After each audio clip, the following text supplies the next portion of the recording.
जय हिंद। तो हम लोग अभी क्लास 10 के मैथ में अध्याय 9 त्रिकोणमिति का परिचय, इस अध्याय को हम लोग पढ़ रहे हैं। अध्याय हम लोग का 9 त्रिकोणमिति का परिचय। तो इस अध्याय में मैंने आप लोग को कल पाइथागोरस प्रमेय और समकोण त्रिभुज के बारे में, जो भुजा होता है उस भुजा को मैंने बता दिया था। कर्ण, लंब, आधार, ये सब भुजा के बारे में मैंने आप लोग को बता दिया था और पाइथागोरस प्रमेय को भी मैंने आप लोग को समझाया था। तो पाइथागोरस प्रमेय से हम लोग को एक फार्मूला प्राप्त हुआ था। एक फार्मूला हुआ h² बराबर p² प्लस b²। पाइथागोरस प्रमेय के अनुसार यहाँ मैंने एक समकोण त्रिभुज बनाया। पाइथागोरस प्रमेय के अनुसार क्या होता है? पाइथागोरस प्रमेय के अनुसार कर्ण भुजा का वर्ग समकोण त्रिभुज में शेष दो अन्य भुजाओं के वर्गों के योग के बराबर होता है। ठीक, कर्ण भुजा का वर्ग समकोण त्रिभुज में शेष दो अन्य भुजाओं के वर्गों के योग के बराबर होता है। तो फार्मूला हम लोग का बना था h² बराबर p² प्लस b²।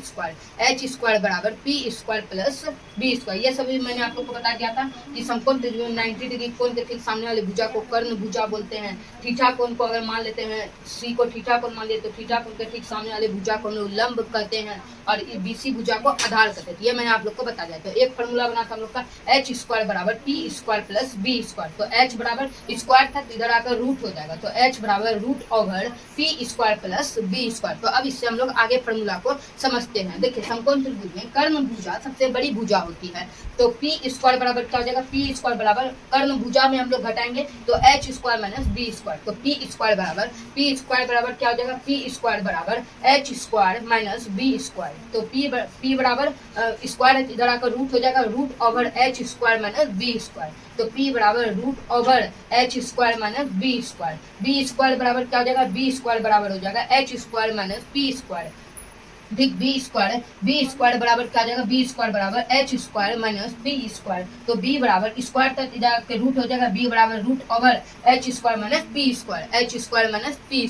तो ये जो फार्मूला है, इस फार्मूला को आप लोग याद कर लीजिएगा, क्योंकि जब हम लोग साइन थीटा कॉस थीटा का मान निकालेंगे तो ये फार्मूला बहुत ही काम आएगा। तो ये सब फार्मूला याद रखिएगा। h बराबर क्या होता है? h बराबर √p² प्लस b²।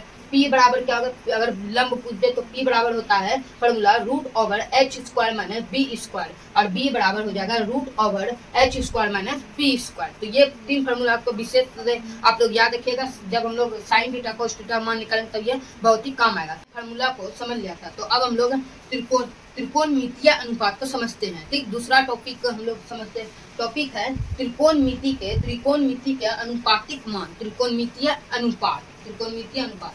तो एक पहले समकोण त्रिभुज बनाएंगे। ये बनाएंगे हम लोग समकोण त्रिभुज। ये हो गया हम लोग का 90 डिग्री का कोण और इस कोण को मान लेते हैं थीटा कोण ABC। तो कोण C को हम लोग थीटा कोण मान लेते हैं। तो थीटा कोण के ठीक सामने वाले भुजा को क्या बोलते हैं? लंब। तो ये हो गया P और 90 डिग्री कोण के ठीक सामने वाले भुजा को क्या बोलते हैं? कर्ण। तो AC भुजा हो गया कर्ण, कर्ण को S से डिनोट करते हैं और BC भुजा हम लोग का हो गया आधार। तो अब हम लोग त्रिकोणमितीय अनुपात को समझते हैं। त्रिकोणमितीय अनुपात मतलब एक कोण को थीटा मान लेते हैं तो थीटा कोण के संबंध में त्रिभुजों का अनुपात है। ठीक, थीटा कोण के संबंध में त्रिभुजों का अनुपात ही होता है त्रिकोणमितीय अनुपात। तो त्रिकोणमितीय अनुपात 6 प्रकार के होते हैं। ठीक, समकोण त्रिभुज में त्रिकोणमितीय अनुपात 6 प्रकार के होते हैं। तो उसे हम लोग एक एक करके समझते हैं। ठीक, जैसे एक पहला समकोण त्रिभुज होता है साइन थीटा।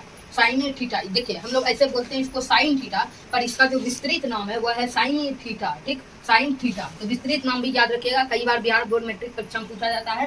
तो 6 प्रकार के त्रिकोणमितीय अनुपात होता है। पहला होता है साइन थीटा, संक्षिप्त में इसको बोलते हैं साइन थीटा। ठीक, इसका हम लोग अभी बताएंगे फार्मूला क्या होता है साइन थीटा बराबर। ठीक, तो संक्षिप्त में बोलते हैं साइन थीटा। दूसरा होता है कोसाइन थीटा, इसको संक्षिप्त में बोलते हैं कॉस थीटा। तीसरा होता है टेंगेनेट थीटा, इसको संक्षिप्त में बोलते हैं टेन थीटा। और चौथा होता है कोटेंगेंट थीटा, इसको संक्षिप्त में बोलते हैं कोट थीटा। और पांचवा होता है सेकेंड थीटा, इसको संक्षिप्त में बोलते हैं सेक थीटा। और छठा होता है हम लोग का कोस्कैन थीटा, इसको संक्षिप्त में बोलते हैं कॉस थीटा। ठीक, समझ के त्रिकोणमितीय अनुपात 6 प्रकार के होते हैं। साइन थीटा, पहला साइन थीटा, दूसरा कॉस थीटा, तीसरा टेन थीटा, चौथा हम लोग का होता है कॉट थीटा, पांचवा हम लोग का होता है कोसेक, पांचवा होता है सेक थीटा और छठा होता है हम लोग का कोसेक थीटा। ठीक समझ गए। त्रिकोणमितीय अनुपात, त्रिकोणमितीय अनुपात 6 प्रकार के होते हैं। कौन कौन से? तो पहला होता है साइन थीटा, दूसरा कोस थीटा, तीसरा टेन थीटा, चौथा कॉट थीटा, पांचवा सेक थीटा और छठा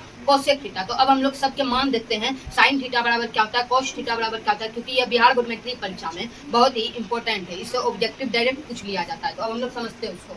तो साइन थीटा बराबर क्या होता है, साइन थीटा बराबर, देखिए इस कोण को माने थीटा, तो साइन थीटा बराबर होगा ए बी बटा ए सी, ए बी बटा ए सी, ए बी बटा ए सी। तो साइन थीटा बराबर ए बी बटा ए सी मतलब पी बाय एच। तो साइन थीटा बराबर, क्योंकि यहाँ हम लोग लिए हैं थीटा कोण, तो इसके संबंध में हम लोग त्रिकोणमितीय अनुपात को ले रहे हैं। तो इसको थीटा कोण माने हैं, तो ए बी भुजा हो गया हम लोग का लंब पी और ये हो गया ए सी भुजा कर्ण एच। तो साइन थीटा बराबर होता है ए बी बटा ए सी बराबर पी बाय एच। आप लोग को ये याद नहीं रखना है, ये तो मैंने यहाँ त्रिभुज लिया है उसके संदर्भ में आप लोग को बता रहा हूँ, आपको ये याद रखना है पी बाय एच। तो साइन थीटा बराबर हो गया ए बी बटा ए सी, ए बी बटा ए सी बराबर पी बाय एच। तो साइन थीटा बराबर हो गया P bye H. Cos theta बराबर क्या होगा, कॉस थीटा बराबर होगा बी सी बटा ए सी। क्यों लिए, क्योंकि कॉस थीटा बराबर होता है B by H, cos theta बराबर होता है बी बाय एच। तो हम लोग का यहाँ बी क्या हो गया, बी हम लोग का है बी सी भुजा और एच क्या है, एच है ए सी भुजा। तो कॉस थीटा बराबर बी सी बटा ए सी बराबर बी बाय एच। तो कॉस थीटा बराबर होता है B by H. Tan theta बराबर ए बी बटा बी सी, टेन थीटा बराबर होता है ए बी बटा बी सी बराबर पी बाय बी। ठीक, तो टेन थीटा बराबर होता है हम लोग का, टेन थीटा बराबर होता है पी बटा बी, टेन थीटा बराबर होता है पी बटा बी। और कॉट थीटा बराबर क्या हो जाता है, कॉट थीटा बराबर बी सी बटा ए बी बराबर बी बाय पी। देखिए यहाँ पर आप लोग ध्यान दीजिए, टेन थीटा बराबर होता है पी बाय बी, तो टेन का ही उल्टा है कॉट। ठीक, तो टेन थीटा का उल्टा है कॉट थीटा, कॉट थीटा बराबर हो जाएगा B by P, B by P. इसको बदल दिए तो ये हो गया कॉट थीटा। तो टेन थीटा बराबर होता है पी बाय बी और कॉट थीटा बराबर होता है B by P, B by P. Sec theta बराबर ए सी बटा बी सी मतलब एच बटा बी। तो सेक थीटा बराबर हो गया हम लोग का ए सी भुजा बटा बी सी भुजा, तो हो गया एच बटा बी। तो सेक थीटा बराबर हो गया एच बटा बी। और कोसेक थीटा बराबर होता है ए सी कर्ण भुजा एच, कोसेक थीटा बराबर ए सी बटा ए बी मतलब एच बटा पी। ठीक समझ गए। सेक थीटा बराबर होता है एच बटा बी और कोसेक थीटा बराबर होता है एच बटा पी। तो यहाँ ध्यान दीजिए, साइन थीटा का उल्टा क्या हो गया, साइन थीटा बराबर होता है पी बाय एच और साइन थीटा बराबर पी बाय एच। तो साइन थीटा का उल्टा होता है कोसेक थीटा, साइन थीटा का उल्टा होता है कोसेक थीटा, कोसेक थीटा बराबर हो जाता है एच बटा पी, एच बटा पी। साइन थीटा बराबर होता है पी बाय एच और कोसेक थीटा उसका उल्टा हो जाता है, तो कोसेक थीटा बराबर हो जाता है एच बटा पी। उसी प्रकार कॉस थीटा बराबर होता है बी बटा एच। तो कॉस थीटा का उल्टा होता है सेक थीटा बराबर होता है एच बटा बी। तो कॉस थीटा बराबर होता है कॉस थीटा बराबर बी बटा एच। तो सेक थीटा बराबर क्या हो जाता है, सेक थीटा बराबर एच बटा बी, इसका उल्टा हो जाता है। तो सेक थीटा बराबर एच बटा बी। और यहाँ मैंने आप लोग को बता ही दिया था कि टेन थीटा का उल्टा कॉट थीटा होता है, टेन थीटा बराबर पी बटा बी और कॉट थीटा बराबर होता है बी बटा टी। तो इस फार्मूला को आप लोग ये सब साइन थीटा बराबर पी बटा एच, कॉस थीटा बराबर बी बटा एच, तो इसी तरह 6 जो त्रिकोणमितीय अनुपात है इसका आप लोग मान जरूर याद कर लीजिएगा। ठीक, ये सब का फार्मूला जरूर याद कर लीजिएगा कि कोसेक थीटा बराबर क्या होता है, कोसेक थीटा बराबर होता है एच बटा पी। तो आप लोग इसे याद करके आइएगा। तो कल हम लोग इस फार्मूला पर पूछे गए बिहार बोर्ड मैट्रिक परीक्षा में पूछे गए प्रश्न को हल करेंगे। तो आज के लिए क्लास यहीं रहने देते हैं, क्लास अंत तक जरूर देखें। अगर वीडियो अच्छा लगे तो लाइक, कमेंट, सब्सक्राइब और शेयर जरूर करें।